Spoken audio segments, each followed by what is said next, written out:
செய்திகள் வாசிப்பவர் செல்வம். ஓசூரில் விநாயகர் சிலை வைத்து பூஜை செய்து பக்தர்களுக்கு 3000 ராகி களி அன்னதானம் வழங்கப்பட்டது. கிருஷ்ணகிரி மாவட்டம் ஓசூரில் விநாயகர் சதுர்த்தியொட்டி பல்வேறு இடங்களில் பொதுமக்கள் மற்றும் இந்து அமைப்பு சார்பில் பிரம்மாண்டமாக விநாயகர் சிலைகள் பிரதிஷ்டை செய்து பூஜைகள் செய்யப்பட்டு வருகிறது.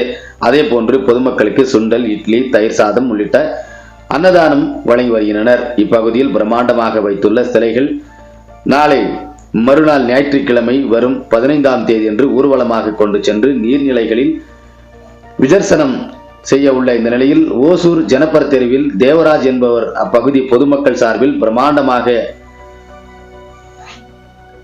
ஐனாபரண விநாயகர் சிலை பிரதிஷ்டை செய்யப்பட்டு சிறப்பு பூஜைகள் செய்து வருகின்றனர். அதேபோல் காலை, மதியம், இரவு என 3 வேளையும் பொதுமக்களுக்கு அன்னதானம் வழங்கி வருகின்றனர்.